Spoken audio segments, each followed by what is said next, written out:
Pernah nggak sih ngerasa yakin banget soal sesuatu, ternyata salah total?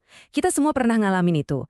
Nah, hari ini kita bakal bongkar kenapa rasa terlalu yakin itu justru bisa jadi bumerang.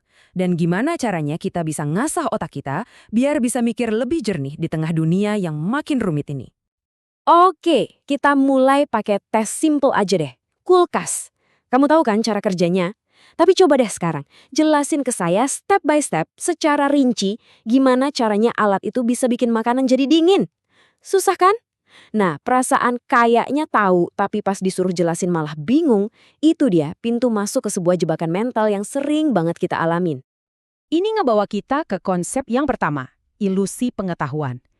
Intinya tuh sederhana banget, kita seringkali ngerasa jauh lebih pintar dan lebih tahu daripada kenyataannya.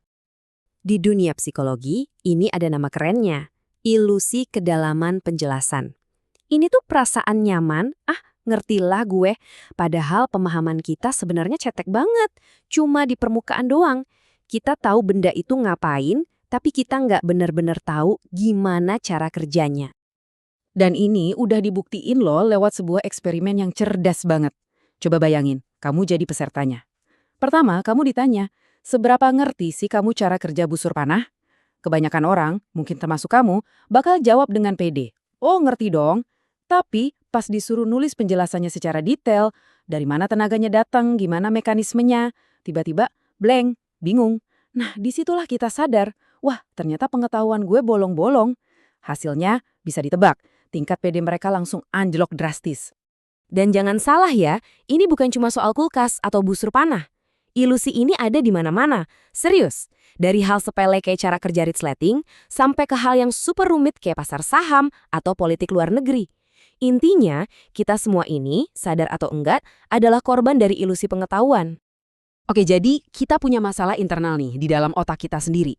Tapi masalahnya jadi gede banget pas ilusi kita ini ketemu sama ilusi orang lain. Nah, di momen itulah keyakinan yang tadinya kayaknya gue tahu deh berubah jadi gue pasti bener, titik. Dan disinilah semua konflik berawal. Sekarang, yuk kita lihat gimana masalah internal ini bisa bocor keluar dan bikin kacau di dunia nyata. Kita masuk ke bagian kedua, realitasku, masalahmu. Kamu pasti relate banget deh sama kutipan dari komedian George Carlin ini. Kutipan yang lucu ini sebenarnya nunjukin kebenaran psikologis yang dalam banget. Kita tuh secara otomatis ngerasa cara kita mandang dunia itu yang paling bener, yang paling objektif. Nah, bias ini namanya realisme naif. Gampangnya gini, kita semua tuh ngerasa lagi nonton dunia ini pakai kacamata HD paling jernih, padahal sebenarnya kita masing-masing nonton lewat filter pribadi yang beda-beda. Dan yang parah, kita lupa kita lagi pakai filter itu, terus kita jadi heran, kok dia liatnya beda ya sama gue? Dan ini dia dampaknya di dunia nyata. Pernah mikir nggak kenapa debat politik di media sosial bisa panas banget?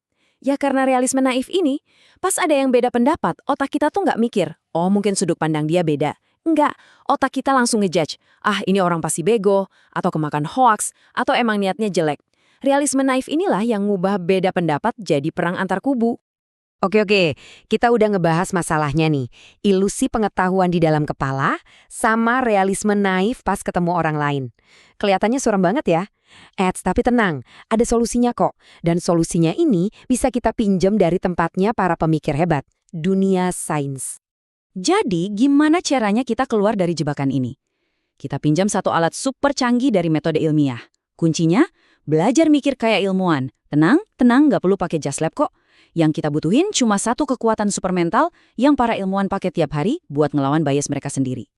Dan ini dia senjatanya, mempertimbangkan kemungkinan alternatif. Dengerin ya, ini bukan cuma sekedar ngomong, coba lihat dari sisi lain deh. Bukan basa-basi, ini tuh sebuah latihan.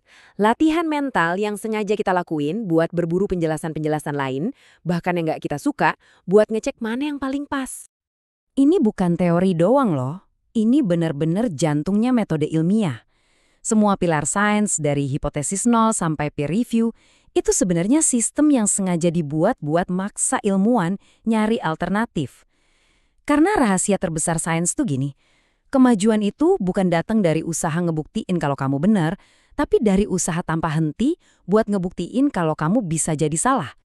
Oke, cukup teorinya. Sekarang waktunya kita bikin ini jadi sesuatu yang praktis, yang bisa langsung dipakai. Anggap aja ini toolkit mental baru buat kamu. Ada 3 langkah simpel aja. Pertama, tantang ilusi kamu. Sebelum kamu kukus soal sesuatu, coba deh paksa diri kamu buat ngejelasin hal itu ke orang awam. Kalau kamu mulai gagap atau bingung, nah itu tandanya ilusi kamu lagi bekerja. Kedua, curigai realitas kamu. Pas ada orang yang beda pendapat, jangan langsung ngejudge, tahan dulu. Coba tanya ke diri sendiri, kira-kira apa ya yang dia lihat atau alamin sampai bisa mikir kayak gitu? Ketiga, jadilah detektif alternatif.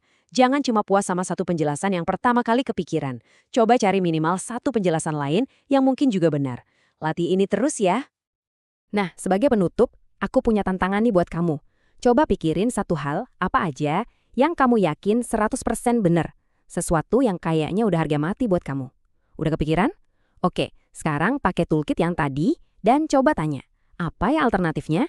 Penjelasan lain apa yang mungkin ada, sekalipun kedengarannya aneh atau mustahil. Soalnya, melatih otot kerendahan hati kayak gini bukan cuma bikin kita lebih bijak, tapi juga bisa jadi langkah kecil kita buat ngebantu ngademin dunia yang makin hari makin panas ini.